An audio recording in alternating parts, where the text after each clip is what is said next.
Hi everyone, welcome back to my channel Bhargavi Srikanth. మళ్ళీ ఇంకొక interesting వీడియోతో మీ ముందుకు వచ్చిన. ఇవాళ వీడియో కొంచెం స్పెషల్, ఎందుకంటే నేను ఆర్ఆర్బీ ఏఎల్పి సిబిటి 1 ప్రిపరేషన్ కోసం స్టార్ట్ చేసిన 50 డేస్ ఛాలెంజ్ ఎట్లయింది, ఈ 50 డేస్లో నేను ఏమేమి చదివినా, నా డైలీ రొటీన్ ఎట్లుంటుంది, సిలబస్ ఎంతవరకు కంప్లీట్ చేసిన, ఏ సబ్జెక్ట్స్ కంప్లీట్ అయినాయి, ఇంకా ఏ సబ్జెక్ట్స్ పెండింగ్లో ఉన్నాయి, క్లాసెస్ ఎట్లా వింటున్నా, మాక్ టెస్ట్లో నా మార్క్స్ ఎట్లా వస్తున్నాయి, నా ప్రిపరేషన్లో ఇంప్రూవ్మెంట్ కనిపిస్తుందా లేదా, ఇవన్నీ ఈరోజు నేను మీతో క్లియర్గా షేర్ చేసుకోబోతున్నా. ముందైతే ఒక స్మాల్ క్లారిఫికేషన్, ఇది 50th డే వీడియో అయితే కాదు. అంటే 50th డేకి ఎగ్జాక్ట్లీ తీసిన వీడియో కాదు. నా 50 డే జర్నీ ఎట్లా కంప్లీట్ అయింది అని, కంప్లీట్ అయిన తర్వాత ఈ 50 డేస్లో నా ప్రిపరేషన్ ఎట్లా సాగింది మీతో షేర్ చేసుకోవడానికే ఈ వీడియో స్పెషల్గా షూట్ చేస్తున్నా. కాబట్టి ఈ వీడియోలో ఒక కంప్లీట్ లెర్నింగ్ జర్నీ మీకు కనిపిస్తుంది. ఏఎల్పి ప్రిపరేషన్ అసలు నేను ఎందుకు స్టార్ట్ చేసిన, అసిస్టెంట్ లోకో పైలట్ ఈ ఎగ్జామ్కి ప్రిపేర్ అవుతున్నప్పుడు నాకు ఒక విషయం చాలా క్లియర్గా అర్థమైంది. రోజుకు ఎన్ని గంటలు చదువుతున్నా అనే దానికంటే మనకున్న టైంని ఎంత ఎఫెక్టివ్గా యూజ్ చేసుకుంటున్నాం అనేది చాలా ఇంపార్టెంట్. ఎందుకంటే నా సిచ్యువేషన్లో ఫుల్ డే చదువుకోవడం అసలు పాసిబులే కాదు. ఇంట్లో పనులు ఉంటాయి, కిడ్స్ ఉంటారు, ఫ్యామిలీ రెస్పాన్సిబిలిటీస్ ఉంటాయి. కాబట్టి వాళ్ళ రొటీన్ చూసుకున్న తర్వాతనే నాకు మిగిలే టైంలోనే నా ప్రిపరేషన్ని కంటిన్యూ చేయాలి. అందుకే నేను ఒక 50 డేస్ ఛాలెంజ్ తీసుకున్నా. ఈ 50 డేస్లో కనీసం నా ప్రిపరేషన్కి స్ట్రాంగ్ ఫౌండేషన్ని క్రియేట్ చేసుకోవాలనుకున్నా. నా డైలీ మార్నింగ్ రొటీన్, ఇప్పుడు నా డైలీ రొటీన్ ఎలా ఉంటుందో చెప్తా. మార్నింగ్ లేచిన దగ్గర నుంచి ఫస్ట్ నేను ఇంట్లో పనులన్నీ కంప్లీట్ చేసుకోవాలి. బ్రేక్ఫాస్ట్ ప్రిపేర్ చేయాలి, లంచ్ ప్రిపేర్ చేయాలి, ఇంట్లో అందరికీ కావాల్సిన పనులన్నీ చూసుకోవాలి. రోజు బ్రేక్ఫాస్ట్కి ఏదో ఒకటి ఖచ్చితంగా ప్రిపేర్ చేయాలి అన్నట్టు ఏం కాదు, మా ఇష్టం, తినాలనిపించినప్పుడు చేసుకుంటాము. ఇంకా ఏదో ఒక రోజు ఇంట్లో ఏదో ఒక పని మా బావ హెల్ప్ చేస్తూనే ఉంటాడు. ఇద్దరి కోఆపరేషన్ లేకపోతే నేను ప్రిపేర్ అవ్వడం కానీ, ఇంకా ఇంట్లో పనులు అవ్వడం కానీ ఏది జరగదు. అందుకోసమని ఇద్దరం కలిసి అనుకొని అన్ని పనులని షేర్ చేసుకుంటాము.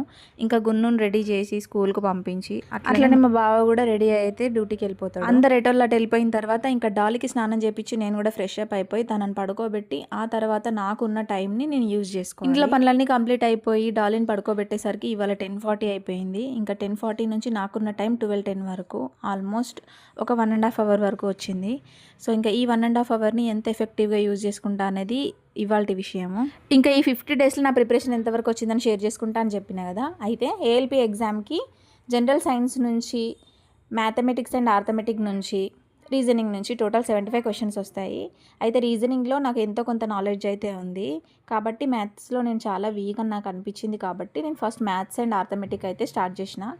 ఆర్థమెటిక్ అండ్ మ్యాథ్స్ అయితే క్లాసెస్ వింటూ, వాళ్ళు చెప్పిన ఎగ్జాంపుల్స్ అయితే సాల్వ్ అవుట్ చేసుకుంటూ ఈ 50 డేస్లో సిలబస్ అంతా కంప్లీట్ అయితే చేసేసి, ఎట్లయితే నాకు మ్యాథ్స్ హార్డ్ అనిపించిందో, నాకు బయాలజికల్ సైన్స్ కూడా వినడానికి చాలా ఇంట్రెస్ట్ ఉంటుంది. అందుకోసమని ఒక ఇంట్రెస్ట్ ఉన్న సబ్జెక్ట్, ఇంకో ఇంట్రెస్ట్ లేని సబ్జెక్ట్, ఈ రెండింటిని కలుపుకొని నేను ఈ 50 డేస్లో కంప్లీట్ చేసిన. బయాలజీ కూడా అయిపోయింది.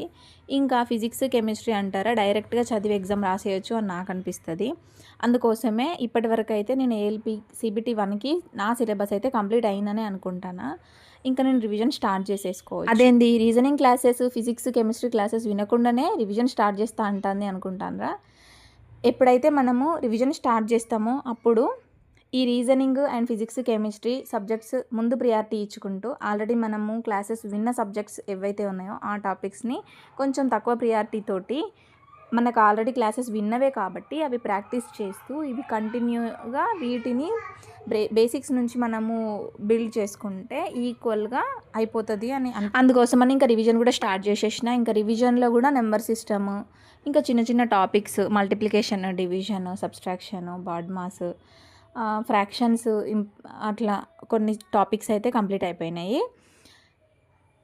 ఇంకా ఫిజిక్స్, కెమిస్ట్రీ, దీంట్లో నేను ముందైతే ఫిజిక్స్ వింటున్నా. ఇప్పుడు క్లాసెస్ అసలు వినొద్దు అనుకున్నా. బట్ ఇప్పుడు ఏమనుకుంటున్నా అంటే, ఈవెన్ క్లాసెస్ విన్నా కూడా ఎంతో కొంత నాలెడ్జ్, సో మనం ప్రాక్టీస్ చేసినా చేయకపోయినా ఎంతో కొంత క్లాసెస్ అయితే విన్నాము. మనం కోచింగ్కి ఫీ కట్టినప్పుడు దానికి కూడా న్యాయం చేయాలనిపించింది. అందుకే ఫిజిక్స్ క్లాసెస్ వింటూ ఫిజిక్స్ నోట్స్ కూడా ప్రిపేర్ చేసుకుంటున్నా. బయాలజికల్ సైన్స్కి అయితే నోట్స్ ఏం రాయలేదు, బట్ క్లాసెస్ మాత్రం విన్నా. ఇంకా బయాలజీ వాళ్ళు బుక్ కూడా ప్రొవైడ్ చేసిండ్రు కాబట్టి ఆ బుక్ని మనం మళ్ళీ రివిజన్ చేసుకుంటే సరిపోతుంది అనిపించింది. ఫిజిక్స్ సార్ అలా కాదు, ఇంపార్టెంట్ క్వశ్చన్స్తో పాటు ప్రాబ్లమ్స్ని ఎలా సాల్వ్ చేయాలి, ఎట్లా అర్థం చేసుకోవాలి అని క్లారిటీగా చెప్తున్నారు. అందుకోసం అని చెప్పేసి క్లాసెస్ వింటూ ఇంకా ఫిజిక్స్, కెమిస్ట్రీకి అయితే నోట్స్ ప్రిపేర్ చేద్దామని ఫిక్స్ అయిపోయినా. ఫిజిక్స్, కెమిస్ట్రీ కలిపి ఆల్మోస్ట్ 50 క్లాసెస్ ఉన్నాయి. అండ్ ఒక్కొక్క క్లాస్ 2 అవర్స్, 2.5 అవర్స్ ఉంది. ఒక క్లాస్ పైన కూర్చుంటే ఒక సినిమా చూసినంత అయిపోతుంది. నార్మల్గానే పిల్లలు మనకు టైం ఇచ్చుడు చాలా తక్కువ, ఇంకా 2-3 అవర్స్ ఒక్కొక్క క్లాస్ అంటే చాలా కష్టం కదా. అందుకని డబల్ స్పీడ్ తోటి వింటున్నా. అండ్ ఎక్కడైతే నాకు అర్థం కాలేదో అక్కడ నేను మళ్ళీ స్లో చేసుకుంటూ నోట్స్ రాసుకుంటూ అట్లా ప్రిపరేషన్ అయితే జరుగుతూ ఉన్నది. మీన్వైల్ నేను మాక్ టెస్ట్ కూడా కంటిన్యూగా అటెంప్ట్ చేస్తూనే ఉన్నా. ఇంకా ఫైనల్ రిజల్ట్ అయితే ఎట్లా వస్తుందో నాకు తెలియదు. బట్ ఇప్పుడైతే మాక్ టెస్ట్ నేను ప్రిపేర్ అయినంత వరకు, అంటే నేను ఆల్మోస్ట్ ఒక హాఫే ప్రిపేర్ అయినా, దాంట్లో నాకు హాఫ్ మార్క్సే వస్తున్నాయి. అవుట్ ఆఫ్ 75 ఒక్కొక్కసారి 27, 28, ఇంకోసారి 30, 31 అట్లా ఒక్కొక్కసారి పెరుగుతున్నాయి, ఒక్కొక్కసారి తగ్గుతున్నాయి. బేస్డ్ ఆన్ పేపర్, అంటే పేపర్ డిఫికల్టీని బట్టి నాకు మార్క్స్ కూడా పెరగడం తగ్గడం జరుగుతూ ఉంది. పర్వాలేదు, ఇంకా ఇట్లనే మాక్ టెస్ట్ అటెంప్ట్ చేస్తే ఎగ్జామ్లో ఇంకా బాగా బాగా పర్ఫామ్ చేయగలుగుతాను అనిపిస్తూ ఉంది నాకైతే. బట్ ఇవాళ రాసిన ఎగ్జామ్ ఇవాళనే ఎక్స్ప్లెనేషన్ వినడం వల్ల మనకి ఏ ప్రాబ్లమ్ని ఎట్లా సాల్వ్ చేయాలని కూడా తెలుస్తుంది.